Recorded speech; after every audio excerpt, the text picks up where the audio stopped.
നമസ്കാരം. ET മലയാളം അഗ്രിപ്രണറിലേക്ക് സ്വാഗതം. ഒരു മേഖലയിലുള്ള ഒരു വിജയത്തിന് അവിടെ അടിസ്ഥാന ഒരു അറിവിനൊപ്പം അതിനോടൊരു അഭിനിവേശം അല്ലെ പാഷനും കൂടെ ആവശ്യമാണ്. നമ്മുടെ ചുറ്റും വിജയിച്ചിട്ടുള്ളവർ നമുക്ക് നോക്കുമ്പോൾ ആ മേഖലയിൽ അദ്ദേഹത്തിൻ്റെ അറിവും പാഷനും നമുക്ക് കാണാൻ പറ്റും. ഒരേ സമയം പെട്ടെന്നൊരു നോട്ടത്തിൽ രണ്ട് വ്യത്യസ്ത മേഖലയിലാണെന്ന് തോന്നുന്നത് പാഷനുള്ളവരെ നമുക്ക് അപൂർവമായിട്ടായിരിക്കും കണ്ടു കിട്ടുക. ഇന്ന് നമ്മൾ പരിചയപ്പെടാൻ പോകുന്ന വടക്കാഞ്ചേരി സാനലാണ്. അപ്പോൾ അദ്ദേഹത്തിൻ്റെ പ്രത്യേകത എന്ന് പറയുന്നത് അദ്ദേഹം ഒരേ സമയം ഒരു സ്റ്റോക്ക് ഇൻവെസ്റ്ററുമാണ്, ട്രേഡ് ചെയ്യാറുണ്ട്. അതേപോലെ തന്നെ മറുവശത്ത് അദ്ദേഹം ഒരു യുവ കർഷകനുമാണ്. പെട്ടെന്ന് നമുക്ക് നോക്കുമ്പം രണ്ട് ധ്രുവങ്ങളിൽ നിൽക്കുന്ന രണ്ട് വിഷയങ്ങളാണ്. പക്ഷേ ഇതിനിടയിൽ ചില കോമണാലിറ്റീസും അതേപോലെ ഡിഫറൻസും ഒക്കെ ഉണ്ട്. അപ്പോൾ നോക്കുമ്പോൾ രണ്ട് വിഷയങ്ങളിൽ നമുക്ക് റിസ്ക് മാനേജ് ചെയ്യേണ്ട ഒരു ടൈമിംഗ് ഇമ്പോർട്ടൻ്റ് ആണ്, മാർക്കറ്റിനെ പറ്റി അറിയണം, അതുപോലെ ഡൈവേഴ്സിഫിക്കേഷൻ വേണം, മോർ ഓവർ പേഷ്യൻസും വേണം. അപ്പോൾ ഇത്തരം കാര്യങ്ങളൊക്കെ എങ്ങനെയാണ് യുവ കർഷകനായ സനൽ അതേപോലെ തന്നെ ഇൻവെസ്റ്ററായ സനലും കൂട്ടി യോജിപ്പിച്ച് പോകുന്നത് നമ്മൾ ഈ തവണത്തെ ഒരു അദ്ദേഹത്തിൽ പങ്കുവെക്കുന്നത്. നമുക്ക് അദ്ദേഹത്തിൻ്റെ കൂടുതൽ വിശേഷങ്ങൾ ചോദിച്ചറിയാം.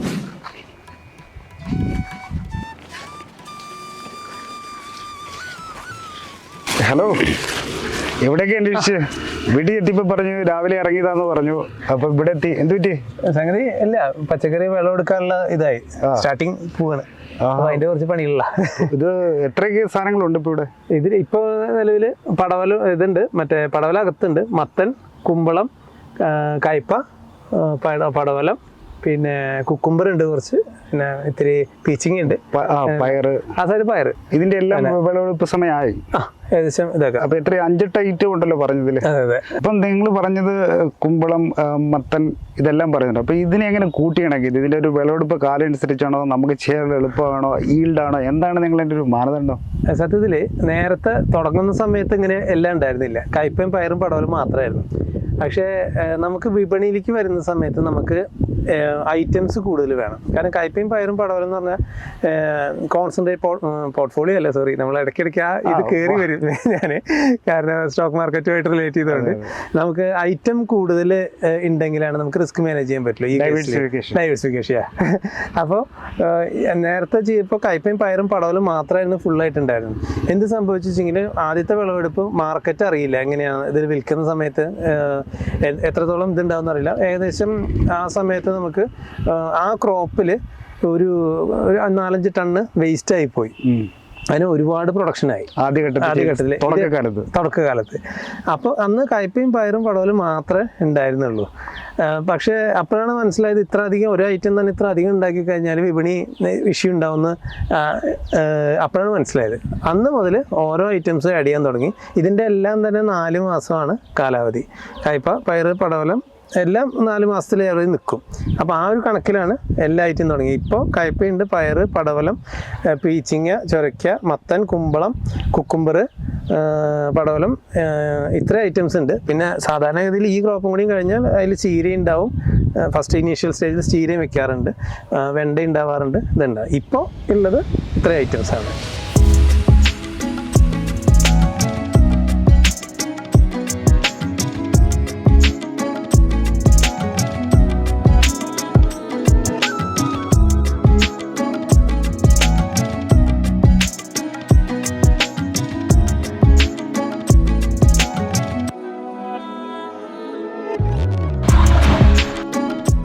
ഇപ്പം നമ്മൾ ആദ്യം സംസാരിച്ചത് തന്നെ ഡൈവേഴ്സിഫിക്കേഷൻ്റെ കാര്യം വന്നു. ഒരു ഇൻവെസ്റ്ററെ സംബന്ധിച്ച് ഇമ്പോർട്ടൻ്റ് ആയിട്ട് ഘടകമാണ്. Don't put all eggs in A single basket എന്നുള്ളത് നമ്മൾ പറഞ്ഞിട്ടുള്ള കാര്യമാണ്.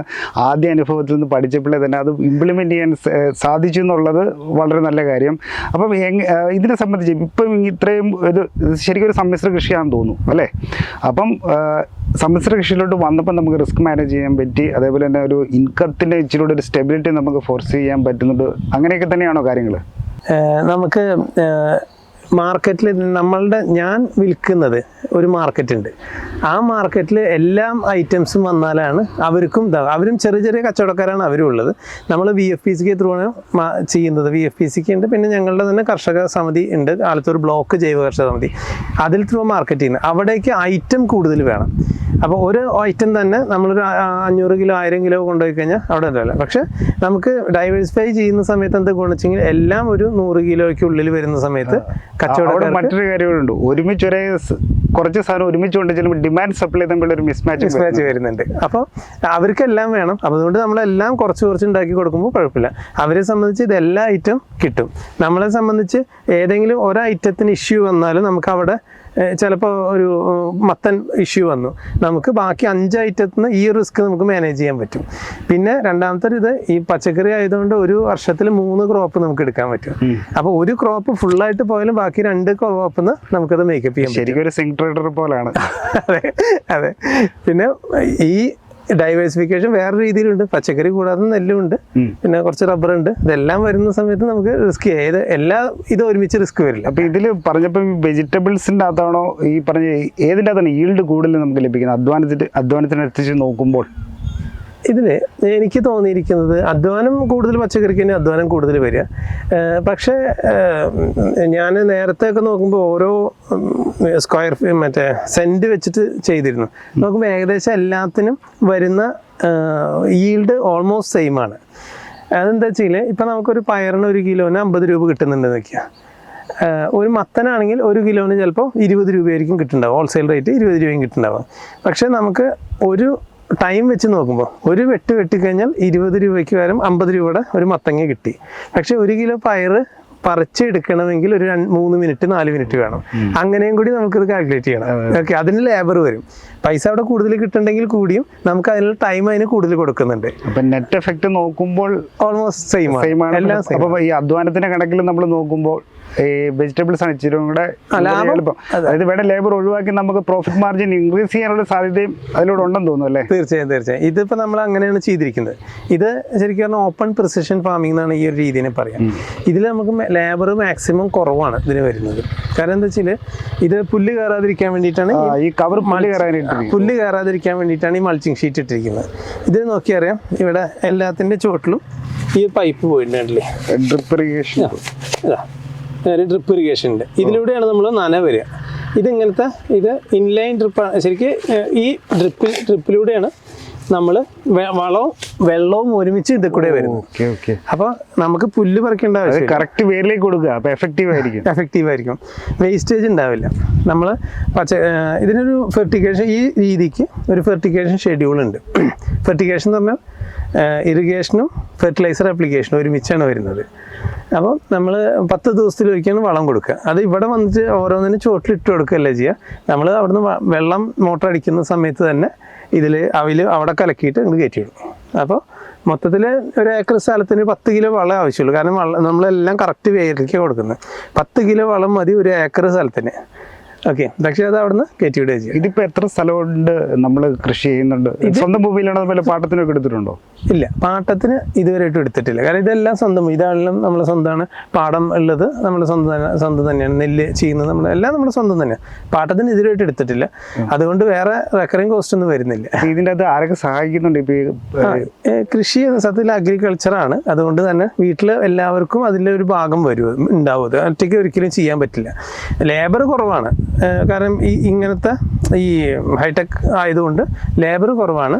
അപ്പോൾ പച്ചക്കറി വലിക്കുന്ന സമയത്ത് കെട്ടാനും ഇതിനെല്ലാം അമ്മയോ അച്ഛനോ എല്ലാവരും വീട്ടിലുണ്ടാവും. വൈഫ് സഹായത്തിന് ഒരു പണിക്കാരെ സ്ഥിരം ഉണ്ടാവും. ഇത്തരം ഒരു കൃഷി രീതിയുടെ ഒരു ഐഡിയ എങ്ങനെയാണ് കിട്ടിയത്? ഇപ്പോൾ ഈ പറഞ്ഞതിലോട്ട് ആരാ എത്തിച്ചത്? ഇതിൽ ഞാൻ ടെക്നോ പാർക്കിലായിരുന്നു. അപ്പോൾ ടെക്നോ പാർക്കിൽ വർക്ക് ചെയ്യുന്ന സമയത്ത് 2013-14 കാലഘട്ടത്തിലാണ് ഇത്. അവിടെ ഞാൻ ഇതാണ് കിച്ചൺ ഗാർഡൻ ടെറസ് ഫാമിംഗ് ചെയ്തിരുന്നു. അപ്പോഴാണ് ഈ കൃഷിയോടൊരു താല്പര്യം അങ്ങനെയാണ് വന്നത്. അപ്പോൾ ടെറസ് ഫാമിംഗ് ചെയ്ത് അപ്പോൾ നമ്മൾ സ്വാഭാവികമായിട്ട് ഒരു കാര്യത്തിൽ ചെയ്യുമ്പോൾ ഒരുപാട് പഠിക്കാൻ നോക്കും. ഈ പഠിക്കുന്നതിൻ്റെ ഭാഗമായിട്ട് നോക്കുമ്പോൾ ഇങ്ങനെ പ്രിസിഷൻ ഫാമിംഗ്, ഹൈടെക് ഫാമിംഗ് എന്നൊരു സംഗതി ഉണ്ട്, poly house farming, precision farming എന്നൊക്കെ ഉണ്ട്. അപ്പോൾ അങ്ങനത്തെ തോട്ടങ്ങൾ നിറയെ കാണാൻ പോയി. അപ്പോഴാണ് മനസ്സിലായത് ഇത് ഇങ്ങനെ ചെയ്യുമ്പോഴാണ് കുറച്ചും കൂടി ബെറ്റർ ആവാമെന്ന് തോന്നിയത്. കാരണം നമ്മൾ പഴയ രീതിയിലുള്ള കൃഷി രീതിയിലേക്ക് പോകുന്ന സമയത്ത് നമ്മളെപ്പോഴും ലേബർ ഒരു ഇഷ്യൂ ആണ്. ഒന്നെങ്കിൽ ലേബർ ഇല്ലാതെ വരും, പിന്നെ കോസ്റ്റും വരും. അപ്പോൾ നമ്മൾ പരമാവധി ലേബർ കുറച്ച് എങ്ങനെ ചെയ്യാമെന്നുള്ള ചിന്തയിലാണ് ഇങ്ങനത്തെ രീതിയിലേക്ക് നമ്മൾ വന്നത്. ഇപ്പം ഇതിൻ്റെ തുടക്കത്തിലേക്ക് നമുക്ക് എത്ര രൂപ ചിലവായിട്ടുണ്ടാവും? അതായത് നമ്മളിപ്പോൾ ഈ ഒരു കൃഷിയുടെ കാര്യം ചോദിക്കുന്നത്. ഇപ്പോൾ കൃഷിയെ ബന്ധപ്പെട്ട് ഇപ്പോൾ ഈ കാര്യങ്ങളൊക്കെ സെറ്റപ്പ് ചെയ്യാനായിട്ട്, ഡ്രിപ്പ് ഇറിഗേഷൻ, പൊളിത്തീൻ കവറൊക്കെ ചെയ്യാനായിട്ടൊക്കെ മൊത്തം നമുക്ക് ഏകദേശം എത്ര രൂപ ഉണ്ടായിട്ടുണ്ട്? ഇതിലായിട്ടുണ്ടാവും. മൊത്തം 2014 അപ്പോൾ 2015 ഇത് സെറ്റ് ചെയ്തിരിക്കുന്നത്. ഈ 80 സെന്റിൽ പന്തല്, പെർമനന്റ് പന്തലായിരുന്നു ഉണ്ടായിരുന്നത്. അതുപോലെ തന്നെ പെർമനന്റ് പന്തലും അതുപോലെ ഡ്രിപ്പ് ഇറിഗേഷൻ ഇതെല്ലാം കൂടി അന്ന് ഡ്രിപ്പിന് മാത്രം 60,000 രൂപയാണ് അന്ന് വന്നിട്ടുണ്ടായിരുന്നത്. എനിക്ക് ഏകദേശം ഒരു 80,000 രൂപ 90,000 രൂപ ഉണ്ടാവുന്ന വിൽക്കുക. 1 ഏക്കറൊക്കെ ചെയ്യണമെങ്കിൽ അത്ര മതി. അത് ക്വാളിറ്റി അനുസരിച്ച് കൂടിയും കുറഞ്ഞിരിക്കും. പിന്നെ പന്തൽ അന്ന് 2.5 ലക്ഷം രൂപയാണ് പന്തലിന് വന്നത്. ഓക്കെ, അപ്പോൾ അത്രയും ഇതാണ് അന്ന് വന്നിട്ടുണ്ടാവും. ഇന്നത്തെ കേസിൽ പന്തലടക്കം ചെയ്യണമെങ്കിൽ ഡ്രിപ്പിനൊരു 90,000 രൂപ ഒക്കെ ഡ്രിപ്പിന് വരുന്നുണ്ട്, 1 ഏക്കറൊക്കെ ചെയ്യണമെങ്കിൽ. പന്തൽ വന്നിട്ട് ഒരു 4 ലക്ഷം രൂപയൊക്കെ മേ ബി വരാം, അത് പെർമനൻറ്റ് പന്തൽ ചെയ്യണമെങ്കിൽ. ഇത്ര സംസാരിച്ചതെന്ന് എനിക്ക് തോന്നിയൊരു കാര്യം എന്ന് പറഞ്ഞാൽ, കൃഷിക്കാരെ കുറിച്ചുള്ള പ്രത്യേകിച്ച് പൊതുവെ ഒരു ധാരണ എന്ന് പറയുന്നത് അവർ അൺസ്കിൽഡ് ആണ്, വലിയ കാര്യങ്ങളൊന്നും അറിയേണ്ട, മണ്ണിലിട്ടാൽ മതി കിളിച്ചോളും എന്നൊക്കെയാണ്. പക്ഷെ നിങ്ങൾ പറയുന്ന ഒരുപാട് ടെക്നിക്കൽ ടൈംസും കാര്യങ്ങളൊക്കെ പറഞ്ഞു. അപ്പോൾ അതിൽ നിന്ന് മനസ്സിലാകുന്ന ഒരു ഫാമിംഗ് അല്ലെങ്കിൽ കൃഷി എന്ന് പറയുന്നത് അത്ര ഒരു നിസ്സാരമായ ഒരു പണിയല്ല. കാര്യം റിസ്കിനെ പറ്റി അറിയണം, മാർക്കറ്റിനെ പറ്റി, അതായത് ഏത് സമയത്ത് വിളവെടുത്ത് ഏത് സമയത്ത്. ഇപ്പോൾ ഓണത്തിന് ഇപ്പോൾ നേന്ത്രക്കായൊക്കെയാണ് ചെയ്യുന്നത്, ഓണത്തിനനുബന്ധിച്ച് ഇന്ന സമയത്ത് നട്ടാലേ വരൂ. അപ്പോൾ അങ്ങനെയുള്ള അറിവുകൾ വേണം. അതുപോലെ തന്നെ നമ്മൾ നനച്ചിരിക്കാതെ ഇപ്പം ഒരു ഇൻവെസ്റ്ററെ സംബന്ധിച്ചുള്ള റിസ്ക് ഒരു പരിധിവരെയൊക്കെ നമുക്ക് ഫുള്ളി വേണമെങ്കിൽ പ്രോപ്പറായിട്ട് സിസ്റ്റമാറ്റിക്കായിട്ട് ചെയ്യാൻ പറ്റും. ഇപ്പം നമുക്ക് സ്റ്റോപ്പ് ലോസ് ഇടാം, അല്ലെങ്കിൽ ഹെഡ്ജ് ചെയ്യാം, നമ്മുടെ പൊസിഷൻ എടുത്തിട്ട് കോളോ പുട്ടോ അല്ലെങ്കിൽ ഫ്യൂച്ചേഴ്സ് വെച്ച് അങ്ങനെയൊക്കെ നമുക്ക് ഫുള്ളി ഹെഡ്ജ് ചെയ്യാൻ പറ്റും. പക്ഷേ നിങ്ങളുടെ റിസ്ക് നോക്കുമ്പോൾ സംഭവിച്ചാൽ ഒരു, അതായത് നിങ്ങളുടെ മെയിൻ എനിക്ക് തോന്നുന്നു വില്ലൻ എന്ന് പറയുന്നത് ക്ലൈമറ്റ് ചേഞ്ച് ആയിരിക്കാം, അതുപോലെ പെസ്റ്റ്, അങ്ങനെ പല വിഷയങ്ങളുണ്ട്. അപ്പോൾ ഇത് നിങ്ങളുടെ റിസ്ക് നിങ്ങളുടെ ഒരു പരിധി വരെ നിങ്ങൾക്ക് കൈകാര്യം ചെയ്യുന്നതിന് അപ്പുറത്ത് വേണം. അപ്പം ഞാൻ പറയുന്നത് ചോദിക്കാൻ ഉദ്ദേശിക്കുന്നത് വെച്ചപ്പം ഒറ്റ നോട്ടത്തിൽ ഒരു ഫാർമർ ഒരു അൺസ്കിൽഡ് ആണെന്ന് പറയും, പക്ഷെ അവന് സർവൈവ് ചെയ്യണമെങ്കിൽ ഒരുപാട് സ്കില്ലും നൈപുണ്യം വേണം താനും. അപ്പോൾ ഈ ഇത്തരം ഒരു ഇൻസൈറ്റ്സിലേക്ക് നിങ്ങൾ എത്തിക്കാൻ നിങ്ങളുടെ ആദ്യകാലത്ത് സ്റ്റോക്കിനെ പറ്റി പഠിച്ച പാഠങ്ങളൊക്കെ ഉപകാരപ്രദമായിട്ടുണ്ടോ? ഇത് രണ്ട് തന്നെയാണ്. നമുക്കിതിൽ പ്രധാനമായിട്ടും പ്ലാനിങ് മസ്റ്റായിട്ട് ആവശ്യമാണ്. കാരണം കൃഷി എന്ന് പറയുന്നത് സ്റ്റാർട്ടിങ് മുതലേ പ്ലാനിങ്, അത് പ്ലാനിങ് എന്തിനും വേണം നമുക്ക്. അതായത് ഏതൊരു വിഷയത്തിൽ നമ്മൾക്ക് യാത്ര പോകുമ്പോഴും നമ്മൾ പ്ലാൻ ചെയ്യുന്നുണ്ട്, അതേപോലെ നമ്മൾ പോസ്റ്റ് എടുക്കുമ്പോഴും നമ്മൾ പ്ലാൻ ചെയ്യുന്നുണ്ട്. കാരണം എന്താ വെച്ചാൽ കൃത്യമായിട്ട് നമ്മൾ ഒരു സ്ട്രാറ്റജി ഉണ്ടാവും. ഇപ്പോൾ ഇൻട്രാഡേ ആണ് ചെയ്യുന്നത് വെച്ചാൽ ഇൻട്രാഡേക്ക് വ്യക്തമായിട്ടൊരു സ്ട്രാറ്റജി വേണം. അതല്ലെങ്കിൽ സ്വിംഗ് ആണെങ്കിലും സ്വിങ്ങിനൊരു സ്ട്രാറ്റജി ഉണ്ടാവും. ഇപ്പോൾ ഇൻവെസ്റ്റർ ആണോ, അതെ, ആദ്യം തന്നെ നമ്മൾ സ്വിംഗ് വേണോ, ഇൻവെസ്റ്റർ ആണോ ഞാൻ, അതോ മറ്റേ പൊസിഷണൽ ട്രേഡർ ആണോ, ലോങ് ടേം ആണോ എന്നുള്ളത് നമ്മൾ ഓൾറെഡി നമ്മൾ ഫിക്സ് ചെയ്യും ഒരു ഇതിലേക്ക്. എന്നിട്ട് തന്നെ ഇപ്പോൾ പൊസിഷണൽ ട്രേഡറാണ് അല്ല ഇൻവെസ്റ്റർ ആണെങ്കിൽ ഗ്രോത്ത് ആണോ അദ്ദേഹം നോക്കുന്നത്, വാല്യൂ ഇൻവെസ്റ്റിംഗ് ആണോ, ഏതാണെന്ന് അവർ എഴുതുന്നത്. ഒരിക്കലും ഇതെല്ലാം ഒരുമിച്ച് ഒരാളെ കൊണ്ട് തന്നെ ഇൻവെസ്റ്ററും ഓപ്ഷൻ ട്രേഡറും അതേപോലെ പൊസിഷണൽ ട്രേഡറും ആവാൻ പറ്റുമെന്ന് അറിയില്ല. നോർമലി ഇതിനെല്ലാം ഒരു പ്ലാൻ ഉണ്ടാവും.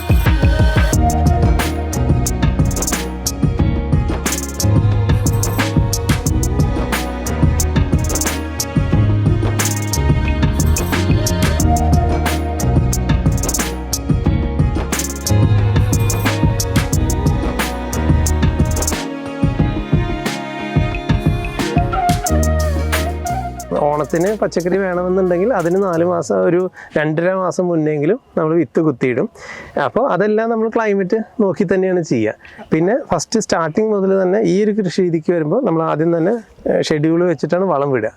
അപ്പോൾ കൃത്യമായിട്ട് നമ്മൾ ജേണൽ ചെയ്യും. ഓക്കെ, ജേണൽ ചെയ്യും. ഈ ഇന്ന ദിവസങ്ങളിൽ ഇന്ന വളം കൊടുക്കേണ്ടത് വെച്ച് അതടക്കം പ്ലാൻ ചെയ്തിട്ടാണ് കൊണ്ടുവരിക.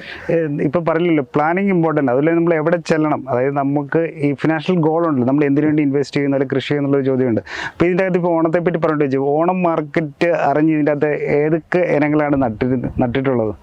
ഇതിൽ നമ്മൾ ഓണം മാർക്കറ്റിന് നോക്കുന്നില്ല ശരിക്കും. കാരണം ഓണത്തിന് മുൻപ് നമ്മുടെ ക്രോപ്പ് തീരും. അതിന് ഓണം മാർക്കറ്റ് കണ്ടുകൊണ്ട് കുറേ ആളുകൾ കൃഷി ചെയ്യുന്നുണ്ട്. ഓണം മാർക്കറ്റ് പ്രശ്നം എന്താ വെച്ചാൽ ആ ഒരു 2 ദിവസം 3 ദിവസമാണ് നല്ല സെയിൽ ഉണ്ടാവുള്ളൂ. അത് കഴിഞ്ഞിട്ട് അതിന് ശേഷം വരുന്ന 10 ദിവസം ഇത് മൂവ് ചെയ്യില്ല. ആർക്കും പച്ചക്കറി അധികം ആൾക്കാർ യൂസ് ചെയ്യില്ല. അതെ, അപ്പോൾ നമ്മൾ ഓണത്തിന് മുന്നേ നമ്മൾ നിർത്തും.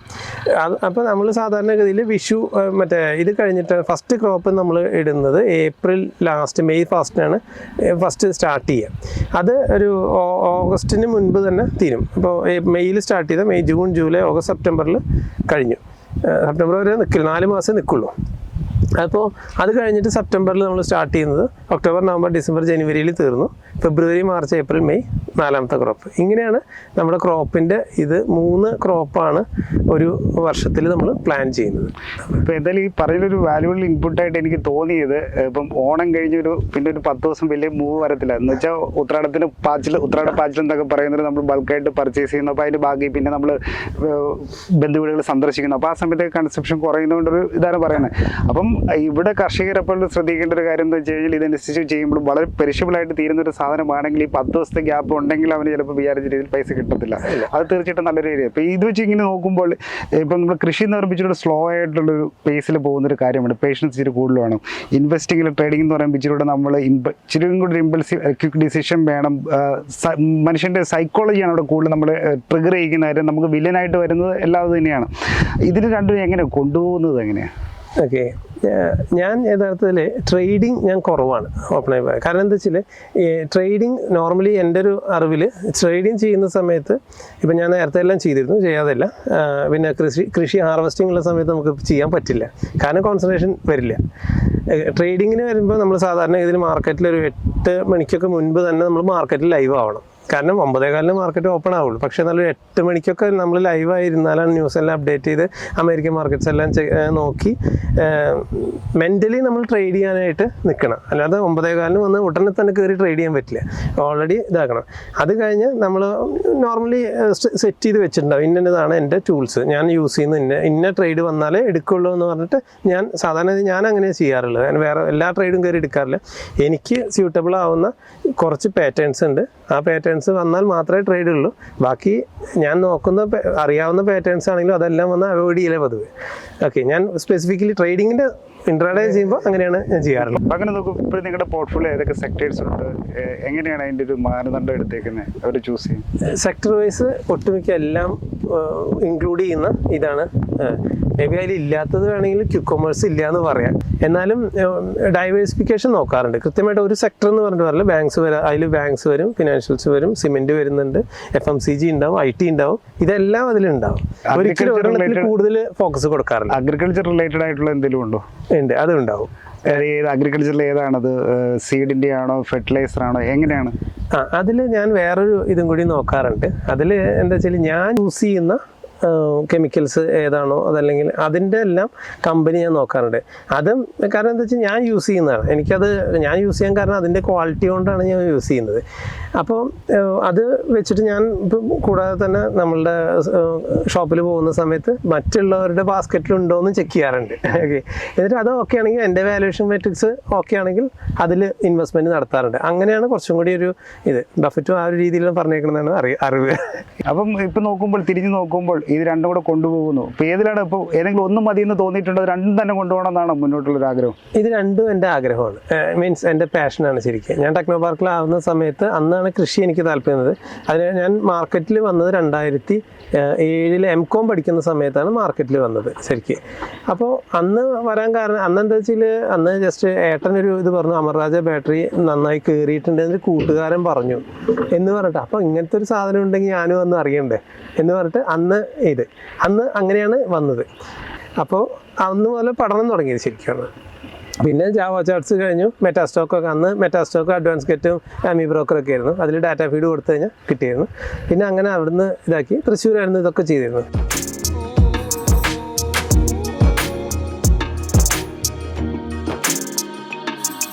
ഇത്തരം ഈ പ്രവൃത്തികളൊക്കെ കൊണ്ടുപോകാനുള്ള സപ്പോർട്ട് ആര്? ഇനി മുന്നിൽ കാണുന്ന എന്തെങ്കിലും റെസിസ്റ്റൻസ് ഉണ്ടോ, എന്തെങ്കിലും പ്രതിബന്ധങ്ങൾ നേരിടുന്നുണ്ടോ, അതിനെങ്ങനെയാണ് തരണം ചെയ്യുന്നത്? ഇത് ഞാൻ ഈ പറഞ്ഞതൊക്കെ നമ്മൾ 2009 ആ സമയത്തുള്ളതാണ്. പിന്നീടാണ് ക്യാപ്സ്റ്റോക്സിൽ ജോലി ചെയ്തത്.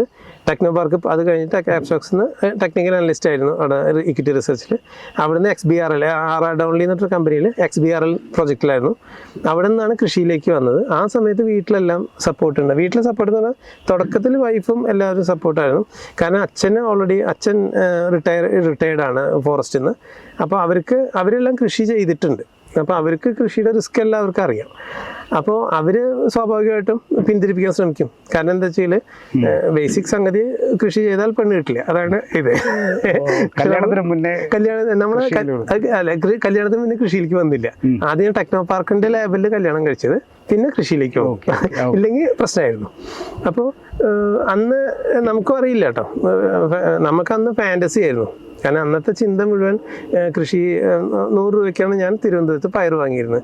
അപ്പോൾ എനിക്ക് തിരുവനന്തപുരത്ത് 100 രൂപയ്ക്ക് പയർ വാങ്ങുമ്പോൾ എനിക്ക് 90 രൂപയ്ക്ക് എനിക്ക് ഇവിടെ കൊണ്ടുവന്ന് വിറ്റൂടെ. ഞാൻ ഇവിടെ പയറുണ്ടാക്കുന്നു, അവിടെ കൊണ്ടുപോയി വെക്കുന്നു. ഇതായിരുന്നു ചിന്ത. വെറും ഫാൻറ്റസി തന്നെയായിരുന്നു. റിയാലിറ്റി ഒന്നും ഇല്ലാത്തൊരു ഇതായിരുന്നു. പിന്നീട് ആണ് മനസ്സിലായത് അതല്ല, ഹോൾസെയിലർക്ക് ഒരു റേറ്റ് പോകണം, അയാൾക്കും ലാഭം കിട്ടിയാലേ നമുക്കും ചെയ്യാൻ പറ്റുള്ളൂ. ആ ഒരു തിരിച്ചറിവ് വന്നിട്ട് പിന്നെ ഒതുക്കം വന്നു. ഇപ്പോൾ എന്താ ചെയ്യുക, നമ്മളൊരു മിനിമലിസം എന്നൊരു കൺസെപ്റ്റും കൂടി ഫോളോ ചെയ്തുകൊണ്ട് വരികയാണെങ്കിൽ കൃഷി നമുക്ക് ജീവിക്കാൻ നല്ലത് തന്നെയാണ്.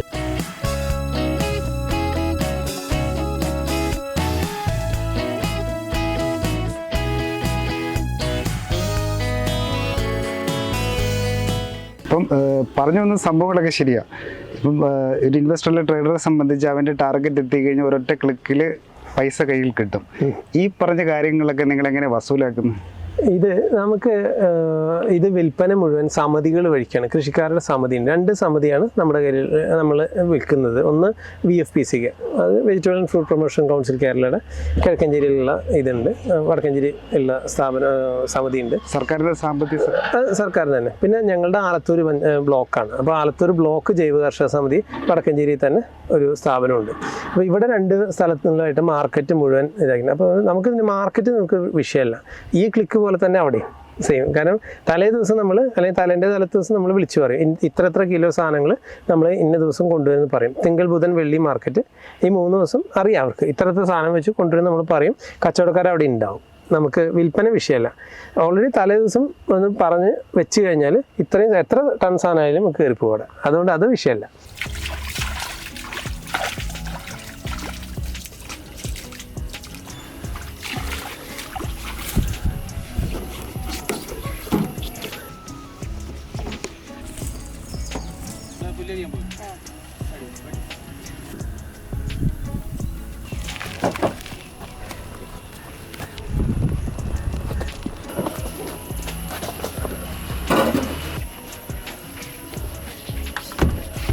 ഈ VFPCKയുടെ പ്രവർത്തനങ്ങളൊന്ന് വിശദീകരിക്കാൻ കഴിയും? യഥാർത്ഥത്തിൽ VFPCK എങ്ങനെയാ ചെയ്യുന്നത്? ഇപ്പോൾ ഒരു ഗവൺമെൻറ് ഇത് തന്നെയാണ്. അപ്പോൾ അതിന് ഇപ്പോൾ പാലക്കാട് ജില്ലയിലാണെങ്കിൽ ഏകദേശം 20ഓളം VFPCKകളുണ്ട് പല ഭാഗങ്ങളായിട്ട്. അപ്പോൾ നമ്മുടെ കിഴക്കഞ്ചേരി പഞ്ചായത്താണ്. ഇപ്പോൾ കിഴക്കഞ്ചേരി പരിസരത്തുള്ള 2-3 പഞ്ചായത്തുമായിട്ടാണ് വടക്കഞ്ചേരി പാളയത്ത് VFPCK ഉള്ളത്. അപ്പോൾ ഈ കിഴക്കഞ്ചേരിയിലാണെങ്കിൽ ഏകദേശം 20ഓളം ചെറിയ സംഘങ്ങളുണ്ട്, കൃഷിക്കാരുടെ സംഘങ്ങളുണ്ട്. അവരുടെ സമിതിയാണ്, അവരുടെ മാർക്കറ്റാണ് ഈ വടക്കഞ്ചേരിയിലുള്ള VFPCK. അപ്പോൾ നമ്മൾ നമ്മുടെ കയ്യിലുള്ള പച്ചക്കറികളും മറ്റ് ഉൽപ്പന്നങ്ങളും അവിടെ VFPCK കൊണ്ടുപോയി കൊടുക്കും. അവിടെ നിന്നും കച്ചവടക്കാർ അവിടെ വരും. അപ്പോൾ നമ്മളെ സംബന്ധിച്ച് ഒരു സ്ഥലത്ത് ഫുള്ളായിട്ട് ഇറക്കി കൊടുത്ത് നമ്മൾ ഇങ്ങോട്ട് പോകുന്നു, ബില്ലും വാങ്ങി പോകുന്നു, പൈസ അടുത്ത ദിവസം പോയി പൈസ കിട്ടും. കച്ചവടക്കാരെ സംബന്ധിച്ച് അവിടെ വന്നാൽ എല്ലാ ഐറ്റവും കൂടി അവിടുന്ന് കിട്ടും. ഓക്കെ, അത് നടന്ന് കളക്ട് ചെയ്യുന്നതിന് പകരം അവിടെ എത്തിയാൽ അവർക്ക് വേണ്ട കാര്യങ്ങളൊക്കെ മേടിച്ചു. അതെ, പിന്നെ നമുക്ക് എന്തെങ്കിലും കടം പോകുന്ന പ്രശ്നമില്ല. മറ്റേതാകുമ്പോൾ കടം പിരിക്കാൻ വേണ്ടി പോകണം. പിന്നെ അവിടെ തന്നെ ഇൻഷുറൻസുകൾ, അങ്ങനത്തെ കുറേ പിന്നെ വളങ്ങൾ, ഇതെല്ലാം നമുക്ക് അവിടെ സപ്പോർട്ടുണ്ട്. എന്തെങ്കിലും ഇഷ്യൂ ഉണ്ടെങ്കിൽ തന്നെ അതിൻ്റെ മാനേജറുണ്ട്. എല്ലാ VFPCK ഒരു മാനേജർ, അവർ വന്നിട്ട് നമുക്ക് അതിൻ്റെ സപ്പോർട്ട് തരും, ക്ലാസ്സുകൾ തരും. ഇതെല്ലാം അവിടുന്ന് തരുന്നതാണ്.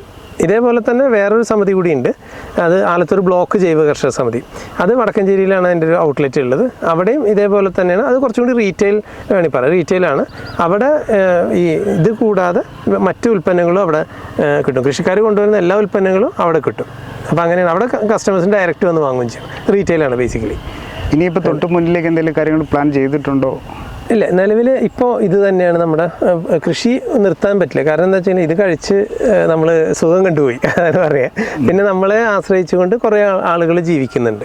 അപ്പോൾ ഇവിടെ നമ്മുടെ ലോക്കലി തന്നെ ആളുകൾ കുറേ വാങ്ങാൻ വരുന്നുണ്ട് പച്ചക്കറികളൊക്കെ. കാരണം ഇത് നല്ല ഫ്രഷായിട്ട് കഴിച്ചു കഴിഞ്ഞാൽ പിന്നെ ഇതാക്കാൻ പറ്റില്ല, അവർക്കും തിരിച്ചു പോകാൻ പറ്റില്ല. നീര് പറ്റിയിട്ടുള്ളവർക്ക് തിരിച്ചു പോകാൻ പറ്റില്ല. അതാണ് കമ്മിറ്റഡായി. അപ്പോൾ അതുകൊണ്ട് എനിക്കിത് ഇനി നിർത്താൻ പറ്റില്ല. അപ്പോൾ നമ്മളിത് കൊണ്ടുപോകും, ഇതിൽ നിന്നുള്ള ക്യാഷ് ഫ്ലോ നമ്മൾ ഇൻവെസ്റ്റ്മെൻറ്റിലേക്ക് ഡൈവേർട്ട് ചെയ്യുന്നു. അങ്ങനെയാണ് ഇതിപ്പോൾ പോയിക്കൊണ്ടിരിക്കുന്നത്. കാരണം ഇതിന് വലിയ റിസ്ക് ഇല്ല ശരിക്കും പറഞ്ഞാൽ, എനിക്ക് തോന്നിയിരിക്കും. അപ്പോൾ തീർച്ചയായിട്ടും നിങ്ങളുടെ കമ്മിറ്റ്മെൻറ്റ് തുടരുക, ഉദ്യമങ്ങൾ മുന്നോട്ട് പോകട്ടെ, വിജയം വരിക്കട്ടെ എന്ന് ആശംസിച്ചുകൊണ്ട് നിർത്തുന്നു. Thank you. അപ്പോൾ തീർച്ചയായിട്ടും 2 വ്യത്യസ്ത ധ്രുവങ്ങളിലുള്ള പാഷനെ എങ്ങനെ കൂട്ടിയോജിപ്പിക്കുന്നുള്ള ഒരു ഉത്തരം തേടിയാണ് എത്തിയത്. അപ്പോൾ അതിന് കിട്ടിയ ഒരു ഉത്തരം എന്ന് പറയുന്നത് ഡിസിപ്ലിനും കമ്മിറ്റ്മെൻറ്റും എന്നാണ്. അപ്പോൾ ഏവർക്കും ഒരു പാഷനോടൊപ്പം നമ്മുടെ ഒരു കമ്മിറ്റ്മെൻറ്റ്, ഡിസിപ്ലിൻ, ഡിവോഷനും ചേർക്കുകയാണെങ്കിൽ വിജയിക്കാൻ കഴിയുമെന്നുള്ളൊരു ഉദാഹരണമാണ് കാണുന്നത്. അപ്പോൾ തീർച്ചയായും മറ്റൊരു അഗ്രിപ്രണറിൻ്റെ പുതിയ അദ്ദേഹത്തിൽ കണ്ടുമുട്ടാം. നന്ദി, നമസ്കാരം.